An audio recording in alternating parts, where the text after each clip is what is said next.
ඉතින් අද සාදරයෙන් පිළිගන්නවා අපේ YouTube channel එකට. අද අපි ගෙනල්ලා තියෙන්නේ O level වලට C පාසක් විතරක් තියෙන කෙනෙක්ට අයදුම් කරන්න පුළුවන් රැකියා අවස්ථාව. රාජ්‍ය රැකියා අවස්ථාවක් තමයි ගෙනල්ලා තියෙන්නේ. අපි බලමු මේකට ඉල්ලන සුසුම් මොනවාද කොහොමද අයදුම් කරන්න කියලා. වීඩියෝ එකට යන්න කලින් ඔයාලා අපේ WhatsApp channel එකට තාම join වුණේ නැත්නම් අපේ පහළ දාලා තියෙනවා description එකේ WhatsApp channel එකත්. ඒකටත් join වෙන්න අමතක කරන්න එපා. එහෙනම් අපි යමු වීඩියෝ එකට. අපි හතින අධිකරන සහ ජාතික ඒකාපත්තතා අමාත්‍යන්සේ රැකයා පුරප්පාඩුවක් තමයි තියෙන්නේ. මේක දීල්තිනවා ඒකාබද්ධ සේවේ කාරයා සේවක සේවේ තුංගන ශේනයට බඳවා ගැනීම කියල්තමයි සඳහන් කරලා තියෙන්නේ. අපි බලුම් ගෙසෙක්ටක් කොමතිගෙන අධිකරන සහ ජාතික ඒකාබද්ධ අමාත්‍යන්සේ සහ ඒ අටතේ පවත්නා ආයතන ඒකාබද්ධ සේවේ කාරයාල් සේවක තුංගන ශේනයට පුරප්පාඩු 240ක් පෙරවීම සඳහා මෙම නිවේදනය සඳහන් සුදුසම් සපුරා ඇති ශ්‍රී පුරවැසියන් අයිදුම්පත් කැනවුන් ලබනවා කිය තමයි සඳහන් කරන. ඒක හොඳ අගයක් 240ක් පුරප්පාඩු තියෙනවා. ඕලෙව රිසල්ටක තමයි ඉල්ලන්නේ සීපාස් දෙකක්. ඔයාල වීඩියෝ ස්කිප් කරන්නට බලලා මේකට ඉල්ලන සුදුසම් කොහොමද අයිදුම් කරන්නගේ හරිරම් බලාගන්න වීඩියෝකින්.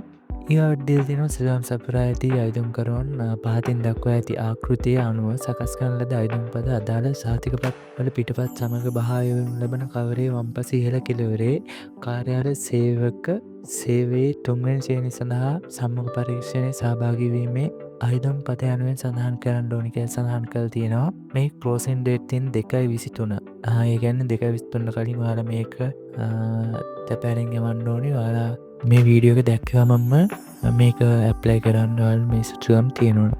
ඒ අඩ්ඩේල් තියෙනවා තන්දුරේ ස්වභාවය.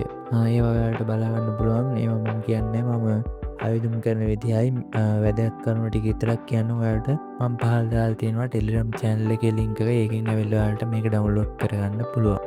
ඊගාවට තියලා තියෙනවා ආයතනයේ කාර්යයන් ඉටු කිරීම හා පවත්වාගෙන යාම සඳහා වන පොදු මූලික අවශ්‍යතාවයන් අතුරින් නිශ්චිතාර්ථ ශිල්පී හෝ නිපුණතාවයකින් තොරව ඉටු කළ හැකි මූලික කාර්යයන් පවරනු ලබන බහුකාර්ය සේවා ගණයක කියලා සඳහන් කරලා තියෙනවා. සේවා ව්‍යවස්ථාව අනුව තුන්වෙනි ශ්‍රේණිය සඳහා නියමිත තනතුර වනුයේ කාර්යාල සේවක සේවයේ කාර්යාල කම්කරුවේ මෙත් කාර්ය පතය අයත් ඕනෑම කාර්යභාරයක් ආයතන ප්‍රධානයා බලධාරයා විසින් සේවය ගණයට පවරනු ලැබේ. උදාහරණයක් විදිහට දීලා දෙනවා ඔයාලගේ සේවා කරන විදිය පිළිබඳ ඔයාලට ඒකත් බලාගන්න පුළුවන්. ඊගේ අවධ්‍යන සේවා කොන්දේසි ඒවත් ඔයාලට කියවන්න පුළුවන්. මම 15 දාලා තියෙන ලින්ක්ස් වලින් ඇවිල්ලා ඊට පස්සේ බඳවා ගැනීමේ සුදුසුකම්. මේවා තමයි වැදගත්ම කරුණු. එතකොට මේක බලමු. ශ්‍රී ලාංකික පුරවැසියෙක් වෙන්න ඕනේ. අයදුම්පත් බාර ගන්න අවසාන දිනට වයස අවුරුදු 18 නොන්ස්ව 45 නොවැඩි විය යුතුය. දැනටමත් රාජ්‍ය සේවයේ ස්ථිර හා විශ්‍රාම වැටුප් සහිත පත්වීම් ලාභීන් සඳහා උපරිම වයස් සීමාව අදාළ වෙන්නේ නැහැ කියලා මෙයාලා සඳහන් කරලා තියෙනවා. ඊට අමතරව විශිෂ්ට තත්ත්වයකින් යුක්ත වෙන්න ඕනේ. සෑම අපේක්ෂකරුම් දිවයිනේ ඕනෑම ප්‍රදේශයක සේවා කිරීමටත් තන්දුරෙක් රාජකාරී ඉටු කිරීමට ප්‍රමාණවත් ශාරීරික හා මානසික යෝග්‍යතාවකින් යුක්ත විය යුතුයි කියලා මෙයාලා සඳහන් කරලා තියෙනවා. එතකොට අධ්‍යාපන සුසුම් දෙනවා.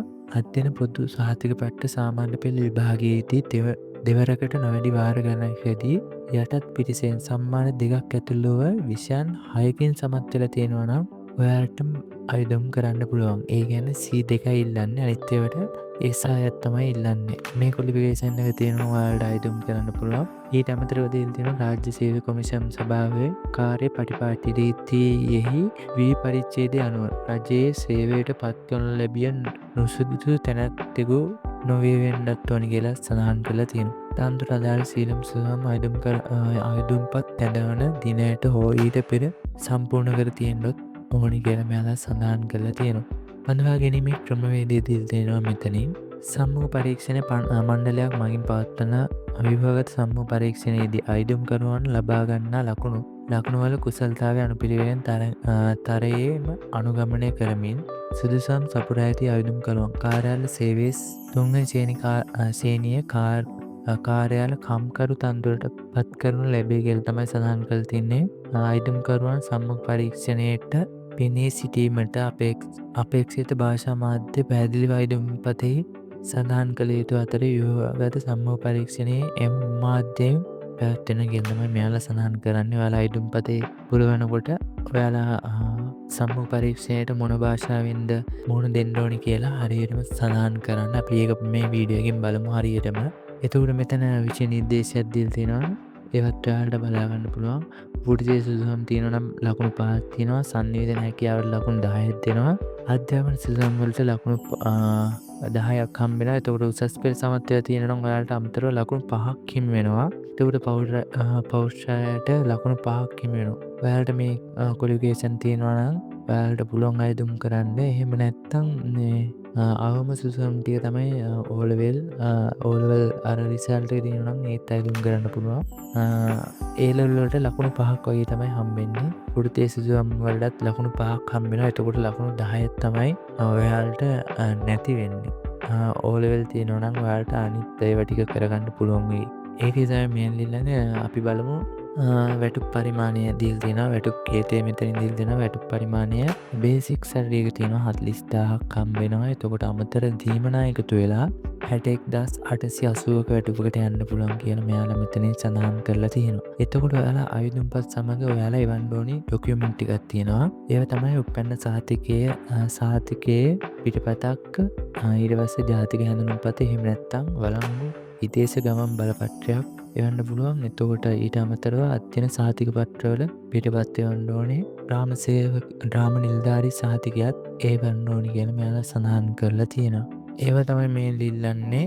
මෙතන දීලා තියෙනවා මෙම නිවේදනයේ සඳහන් සුසුම් ඇති අයදුම් කරුවන් පමණක් ඉල්ලුම් කරන ඇතැයි යන පූර්ව නිගමනය මත නියමිත දිනට හෝ දිනට පෙර ඉල්ලුම්පත් ඉදිරිපත් කර ඇති අයදුම් කරුවන් ව්‍යුහගත සම්මුඛ පරීක්ෂණයට කැඳවනු ලැබේ කියලා තමයි සඳහන් කරලා තියෙන්නේ. ඊට අමතරව සම්මුඛ පරීක්ෂණයට කැඳවා නිවේදනයට අනුව සුසුකම් තිබේදැයි පරීක්ෂා කරන අවස්ථාවේදී අවශ්‍ය සුසුකම් නොමැති බව අනාවරණය වුවහොත් එම අයගේ අපේක්ෂාත්වය අවලංගු කරනවා කියලා මෙයාලා සඳහන් කරලා තියෙනවා.